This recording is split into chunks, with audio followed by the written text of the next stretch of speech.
कैसे हैं दोस्तों। आज हम स्टार्ट करेंगे चैप्टर नंबर 7। चैप्टर नंबर 7 का नाम है सॉल्यूशंस एंड इलेक्ट्रोलाइट्स। अगर आपने अभी तक हमारा चैनल सब्सक्राइब नहीं किया है तो आप अभी हमारा चैनल सब्सक्राइब कर दीजिए और साथ साथ में बेल आइकन को भी प्रेस कर दीजिए। आइए चैप्टर नंबर 7 स्टार्ट करते हैं। देखिए chapter number 7 solution and electrolytes वैसे तो एक बहुत बड़ा चैप्टर है, लेकिन हम इस चैप्टर की इंपॉर्टेंट बातों को पहले डिस्कस कर लेते हैं।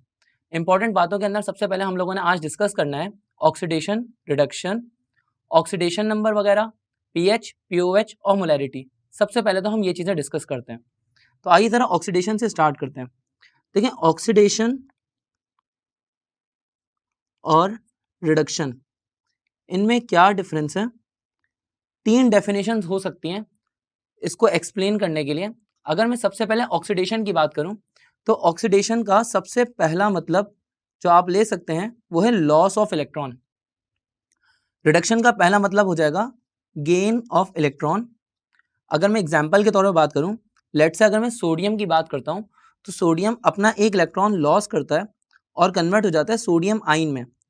एक इलेक्ट्रॉन लॉस करके हम प्रोडक्ट वाली साइड पे शो कर सकते हैं। अगर मैं गेन ऑफ इलेक्ट्रॉन की बात करूं रिडक्शन में, तो आप एग्जाम्पल की बात कर सकते हैं जैसे कि क्लोरीन। क्लोरीन एक इलेक्ट्रॉन गेन करता है और गेन करने के बाद Cl नेगेटिव आयन में कन्वर्ट होता है। अगर Na प्लस आयन और Cl माइनस आयन आपस में कन्वर्ट हो जाते हैं, आपस में कंबाइन हो जाते हैं तो NaCl फॉर्म कर लेते हैं। लेकिन ये ऑक्सीडेशन और रिडक्शन का फर्स्ट आप मतलब कंसिडर कर सकते हैं। अगर हम ऑक्सीडेशन की दूसरी मीनिंग की बात करें तो ऑक्सीडेशन की दूसरी मीनिंग हो सकती है गेन ऑफ ऑक्सीजन, और रिडक्शन की अगर हम बात करें तो रिडक्शन का मतलब होता है लॉस ऑफ ऑक्सीजन। अगर हम बात करें ऑक्सीडेशन के थर्ड मीनिंग की, तो ऑक्सीडेशन का जो थर्ड मीनिंग हो सकता है लॉस ऑफ H प्लस आइन या लॉस ऑफ हाइड्रोजन, जबकि रिडक्शन के अंदर गेन ऑफ H प्लस आइन या गेन ऑफ हाइड्रोजन आप कंसिडर कर सकते हैं। रिडक्शन और ऑक्सीडेशन से हम आगे बढ़ते हैं। हमें सबसे पहले ऑक्सीडेशन नंबर को जानना बहुत ज़रूरी है, क्योंकि एमडी कैट या ई कैट के एमसीक्यूज के अंदर ऑक्सीडेशन नंबर बहुत ज़्यादा पूछा जाता है। तो सबसे पहले हमें यह समझना पड़ेगा कि ऑक्सीडेशन नंबर होता क्या है। ऑक्सीडेशन के अंदर आप ये समझ लीजिए कि ऑक्सीडेशन के अंदर इलेक्ट्रॉन लॉस होता है, तो ऑक्सीडेशन नंबर ऑक्सीडेशन के अंदर बढ़ता चला जाता है, जबकि रिडक्शन के अंदर ऑक्सीडेशन नंबर कम होता चला जाता है। लेकिन बात यह कि ऑक्सीडेशन नंबर होता क्या है। तो देखिए ऑक्सीडेशन नंबर होता है एक फॉर्मल चार्ज जो कि एक्चुअल नहीं होता, किसी एटम, किसी आयन या किसी मॉलिक्यूल के ऊपर एक ऐसा फॉर्मल चार्ज जो कि हम अंडर ऑब्जर्वेशन रखते हैं या अंडर कंसिडरेशन रखते हैं, ये फॉर्मल चार्ज कहलाता है ऑक्सीडेशन नंबर। एग्जाम्पल के तौर पे लेट से मैं पहले ऑक्सीडेशन नंबर की डेफिनेशन लिख दूं। Oxidation number it is the formal charge, formal charge के साथ में ब्रैकेट में लिख देता हूं not real charge. Formal charge होता है on an atom, ion, molecule और compound which is under observation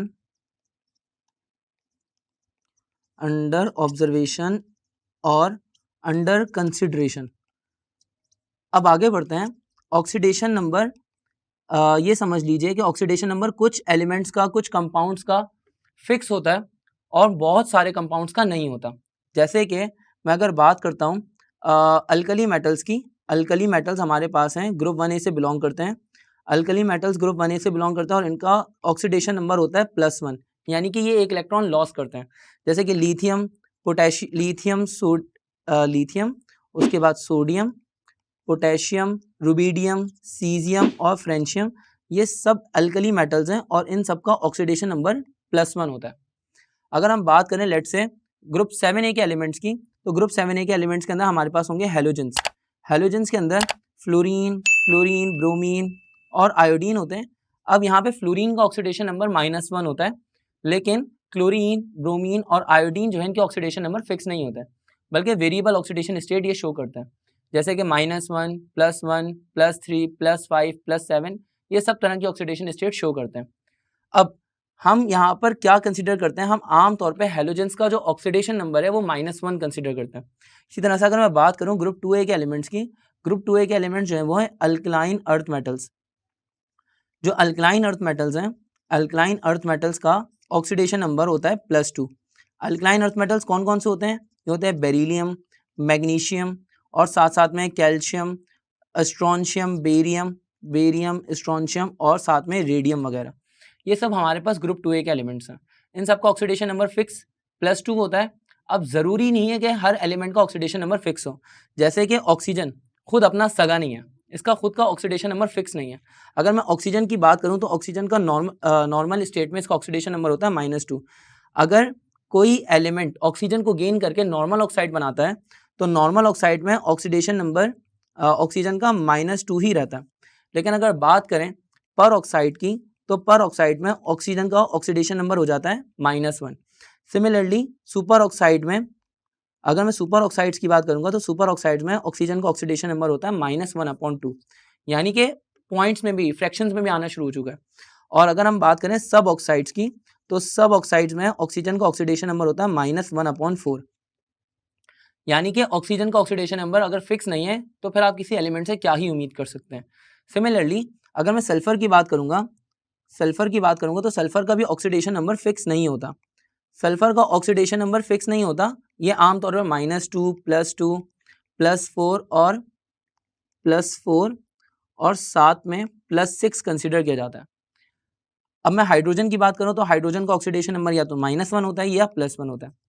तो हम ये इतने सारे ऑक्सीडेशन नंबर पढ़ क्यों रहे हैं? हम इसलिए पढ़ रहे हैं क्योंकि हमसे पेपर के अंदर या एमसीक्यूज के अंदर हमसे ऑक्सीडेशन नंबर निकालने को कहा जाता है। तो जब ऑक्सीडेशन नंबर निकालने को कहा जाता है तो हम ये समझ लेते हैं कि कौन कौन सा ऑक्सीडेशन नंबर पुट करके हम सही वैल्यू निकाल सकते हैं। तो सबसे पहले अगर मैं अल्कली मेटल्स की बात करूंगा तो अल्कली मेटल्स का ऑक्सीडेशन नंबर आपको +1 ही रखना है एट एनी कॉस्ट।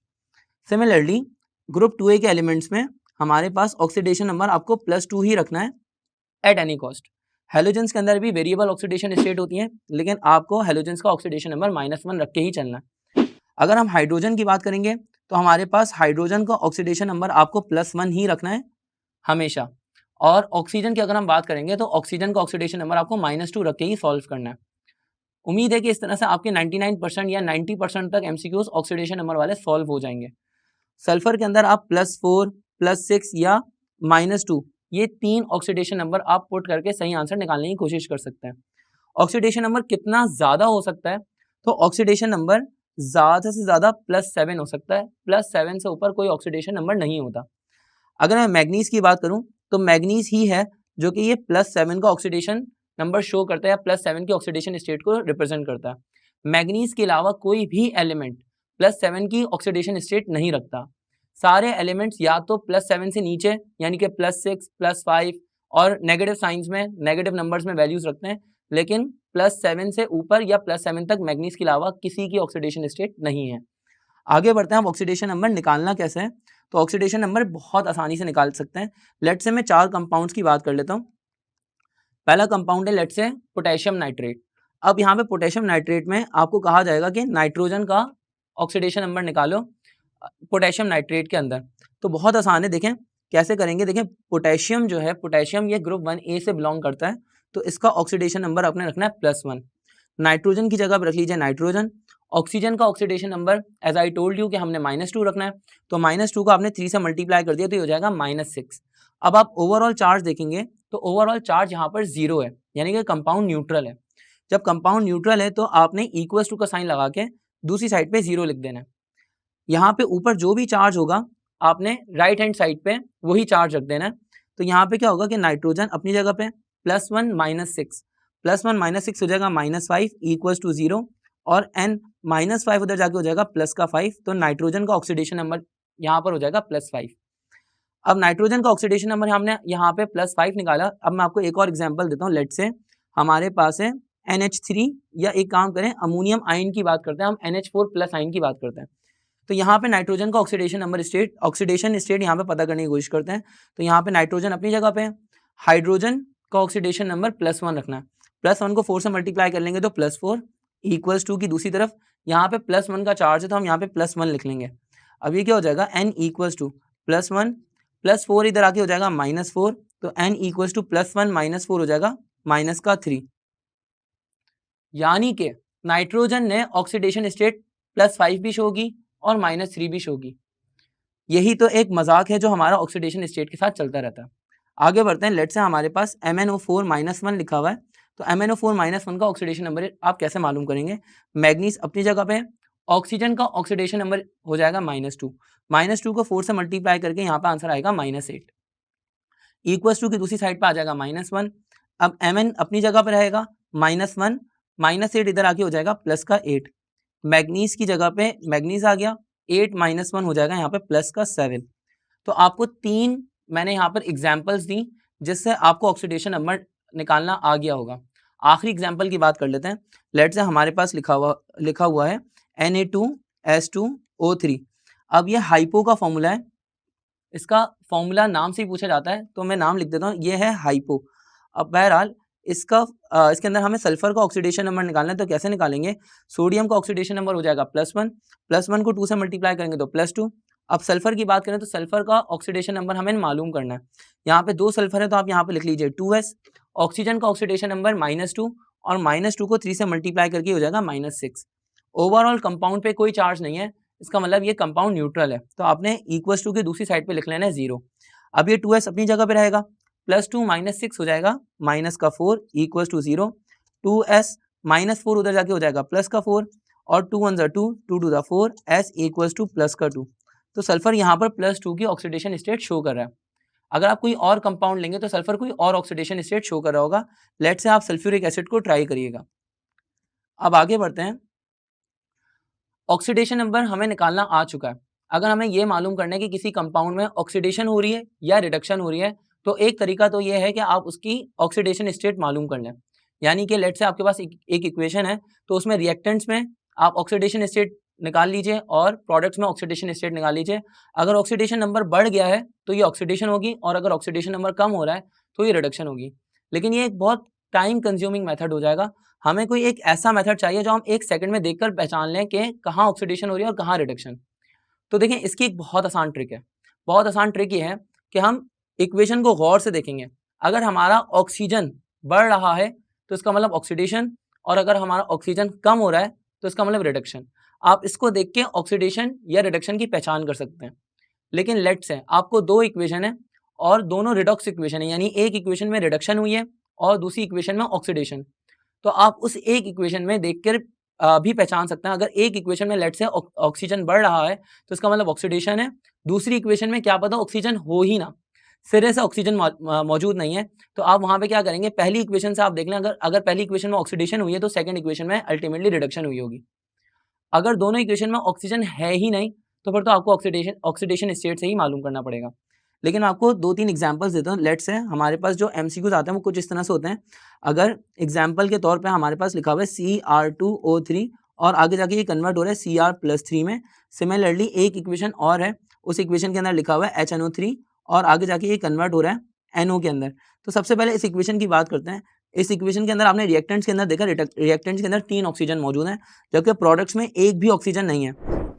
आइए मैं आपको चंद एग्जाम्पल से समझाता हूँ। हमारे पास लेट से एक एग्जाम्पल है जिसके अंदर Cr2O3 और साथ में लिखा हुआ -2, आगे जाके ये कन्वर्ट हो रहा है Cr+3 के अंदर। एक और इक्वेशन है, लेट से हमारे पास लिखा हुआ है HNO3 और आगे जाके ये कन्वर्ट हो रहा है NO के अंदर। अब देखिए, ये एक इक्वेशन है, इस इक्वेशन को देख के आपको पहचानना है कि ये जो इक्वेशन है ये ऑक्सीडेशन की है या रिडक्शन की है। पहले तो मैं आपको ये डिस्क्लेमर दे दूं कि ये दोनों इक्वेशन एक दूसरे से रिलेटेड नहीं है। मैं आपको सिर्फ एक समझाने के लिए एग्जाम्पल दे रहा हूँ।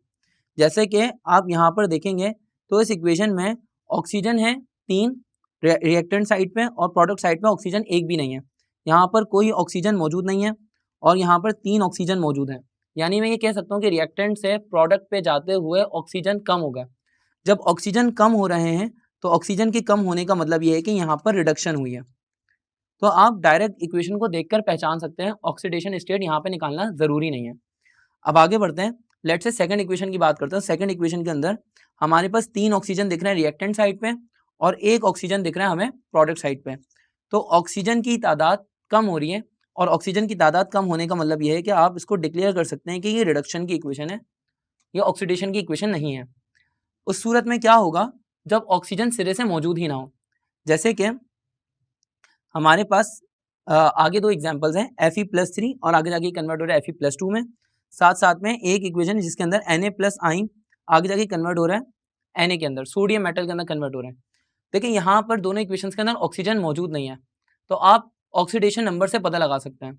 अगर ऑक्सीडेशन स्टेट बढ़ रही है तो इसका मतलब ऑक्सीडेशन, और अगर ऑक्सीडेशन स्टेट कम हो रही है यानी ऑक्सीडेशन नंबर डिक्रीज हो रहा है तो इसका मतलब रिडक्शन।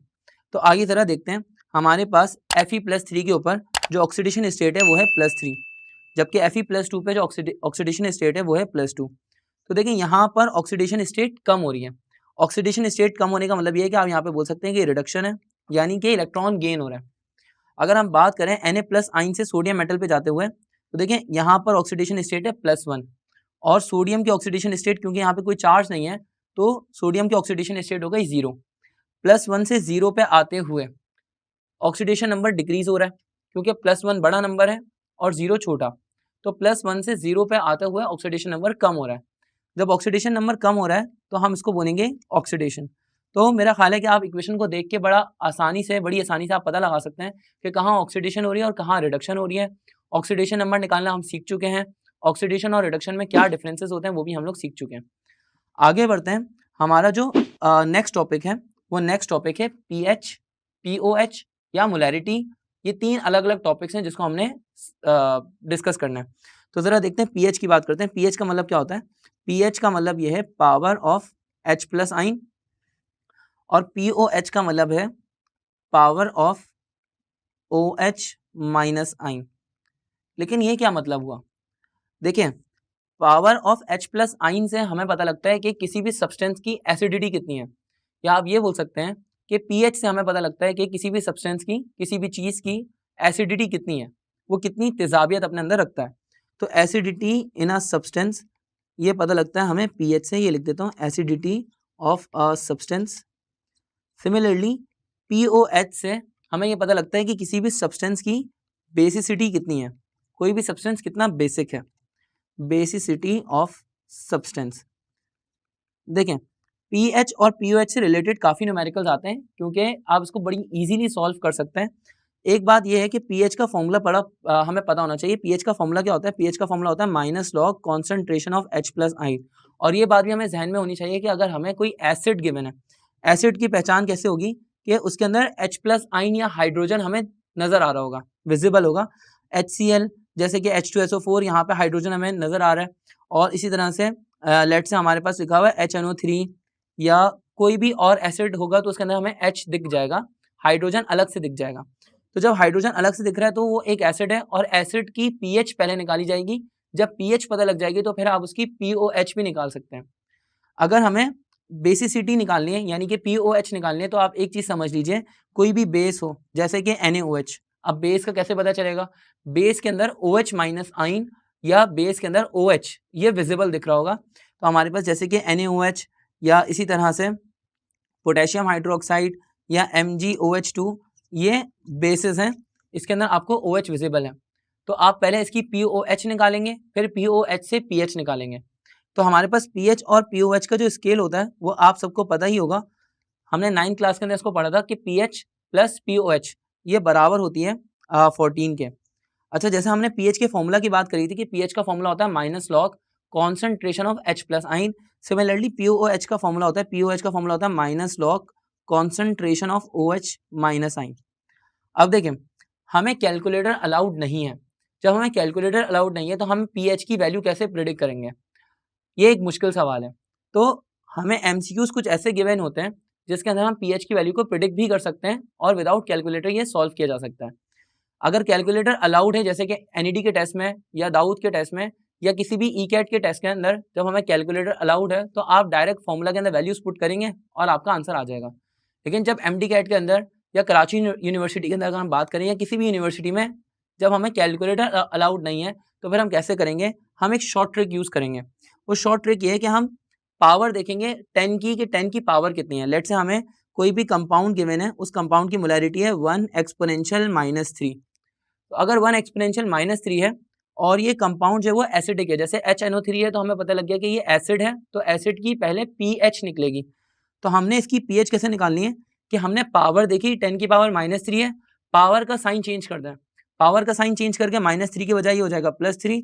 तो आप इसकी pH +3 पे टिक कर दीजिए, इसकी pH +3 होगी। अगर बात करें इसकी POH की, तो इसकी POH कैसे निकलेगी? POH निकालने के लिए आप 14 में से pH को माइनस कर सकते हैं। जैसे कि 14 -3 करेंगे तो ये हो जाएगा 14 - 3 11।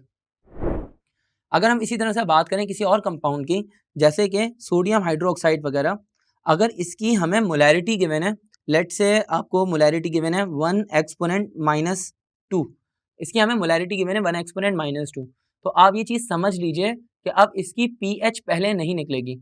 अगर इसकी पीएच पूछी जा रही है तो आप पहले इसकी पीओएच निकालेंगे, क्योंकि ये एक बेसिक कंपाउंड है। तो यहाँ पर क्या होगा, इसकी पीओएच निकालने के लिए आप इसकी पावर को प्रिडिक्ट कर लें, मतलब इसकी पावर का साइन ऑपोजिट कर लें। जैसे -2 है तो ये हो जाएगा +2। अब अगर पीएच इसकी +2 हो गई तो आप फिर क्या करें, +2 और यहाँ पर इसकी पीएच निकालने के लिए 14 में से +2 को माइनस कर दें, तो ये क्या हो जाएगा, पीएच इक्वल्स टू 14 -2। तो इस कंपाउंड की जो पीएच हो जाएगी वो हो जाएगी 14 - 2 प्लस का 12। अच्छा, अब आपने एक चीज़ नोटिस की होगी कि ऐसे कंपाउंड्स के अंदर जो आपको कोफिशिएंट गिवन था वो 1 गिवन था, जैसे 1 एक्सपोनेंट -3 या 1 एक्सपोनेंट -2 या 1 एक्सपोनेंट -12 वगैरह वगैरह। अगर कोफिशिएंट 1 नहीं होगा तो ये ट्रिक फेल हो जाएगी। फिर उस सूरत में क्या करेंगे, फिर उस सूरत में आपको थोड़ा और ध्यान लगाना पड़ेगा। अगर हमारे पास लेट से कोफिशिएंट 1 नहीं है तो आप फिर पावर का साइन चेंज नहीं कर सकते।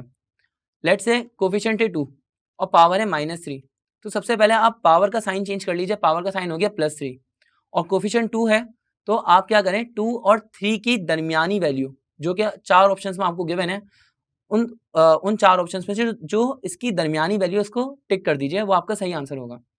आपको 4 ऑप्शंस में से एक ही वैल्यू ऐसी होगी जो कि 2 और 3 के दरमियान में दी जाएगी, क्योंकि आपको कैलकुलेटर अलाउड नहीं है, तो आपको एग्जैक्ट आंसर नहीं मांगा जा रहा।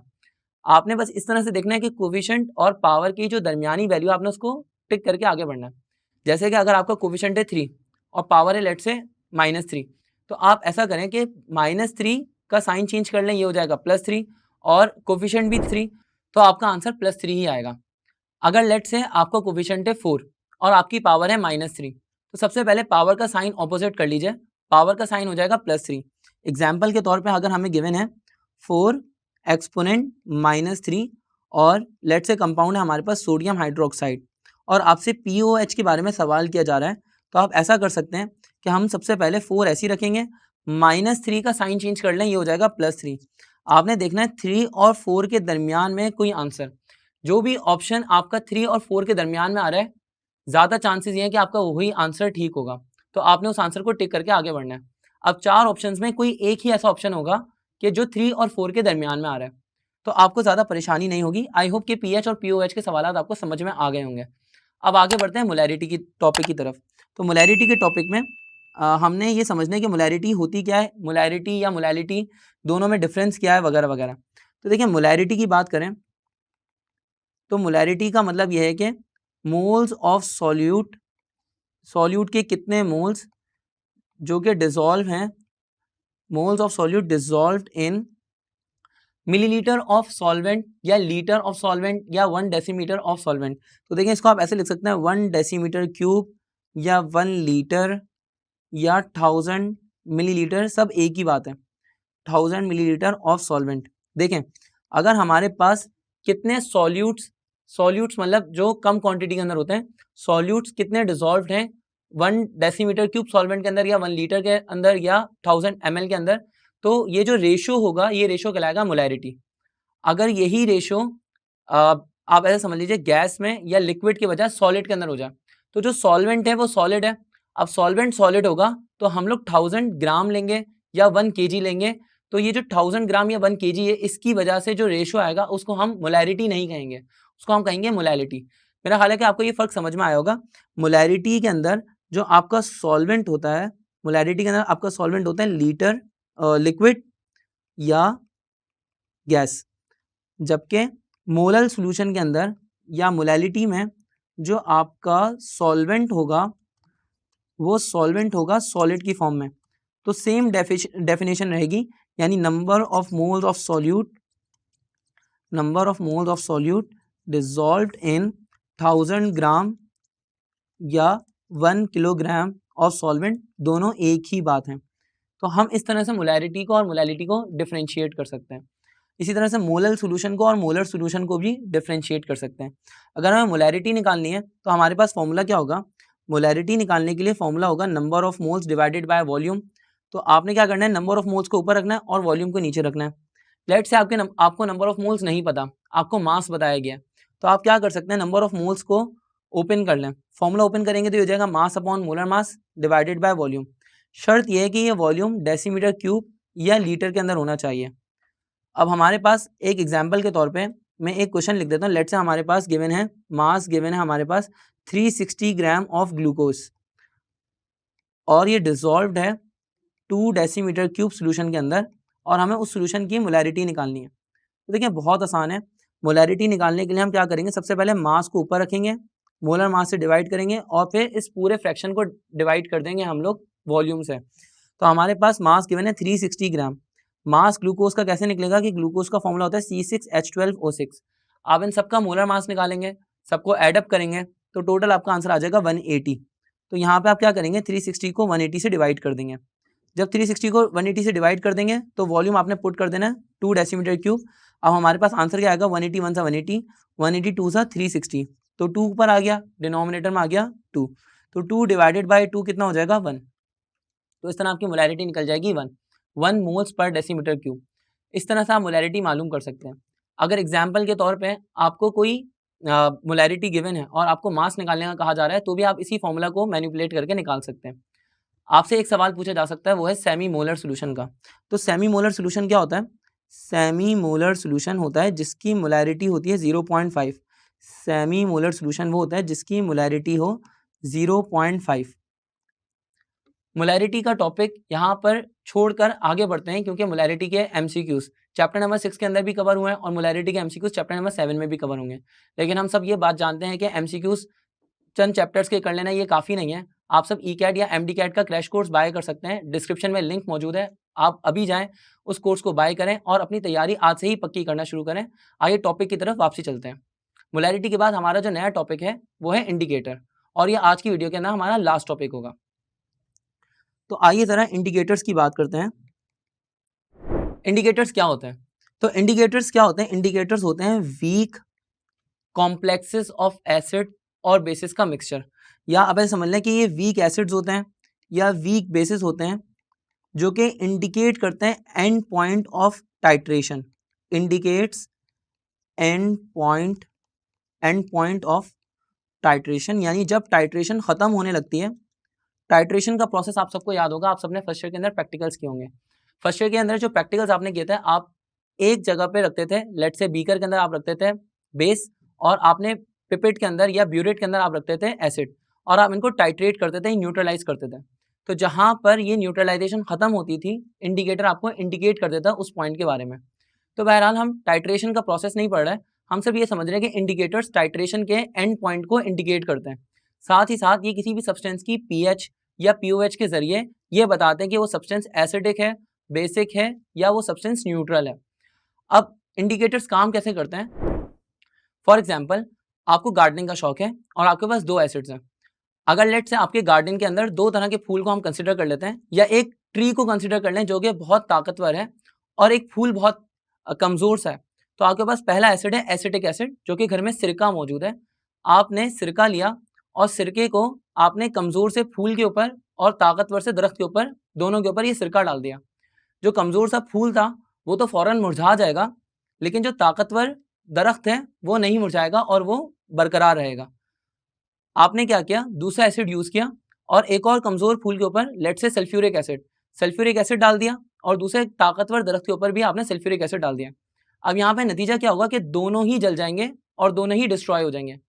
इसका मतलब कि जो ताकतवर एसिड है, जो आपका स्ट्रॉन्ग एसिड है, जैसे कि सल्फ्यूरिक एसिड एक स्ट्रॉन्ग एसिड है, वो इंडिकेट नहीं कर पा रहा कि कौन सा फूल कमजोर है और कौन सा दरख्त ताकतवर है, वो ये इंडिकेट नहीं कर सकता क्योंकि वो दोनों को ही खत्म कर देगा। लेकिन जो कमजोर सा एसिड है जैसे कि एसिडिक एसिड, वो क्या करेगा, आपको इंडिकेट कर देगा कौन सा फूल कमजोर है, वो उसको डिस्ट्रॉय कर देगा और जो ताकतवर है वो उसको बरकरार रखेगा, यानी उसको कोई नुकसान नहीं पहुंचा पाएगा। सिमिलरली जो आपका कमजोर एसिड होता है या जो कमजोर बेस होता है या कोई भी कमजोर कॉम्प्लेक्स होता है, वो इंडिकेट कर पाता है टाइट्रेशन का एंड पॉइंट कि कहाँ पे टाइट्रेशन खत्म हो जाती है। तो इसी तरह से हम आगे बढ़ते हैं, ये एनालॉजी को हम लोग अपने ध्यान में रख सकते हैं। अब इंडिकेटर्स हमारे पास इंपॉर्टेंट कौन कौन से हैं जो हमें अपने ध्यान में रखना है, तो हमारे पास इंडिकेटर्स 3 टाइप के हैं। लेट से हमने इंडिकेटर्स को अपने ध्यान में रखना है, तो पहला इंडिकेटर है लिटमस पेपर, दूसरा इंडिकेटर जो हमने अपने ध्यान में रखना है वो है फिनोफ्थलीन, और तीसरा इंडिकेटर जो हमने अपने ध्यान के अंदर रखना है वो है मिथाइल ऑरेंज। इंडिकेटर्स बहुत सारे होते हैं, लेकिन हमने ये 3 इंडिकेटर्स याद रखने हैं, क्योंकि इन इंडिकेटर्स के अंदर हमसे एमसीक्यूज बहुत ज़्यादा पूछे जा सकते हैं।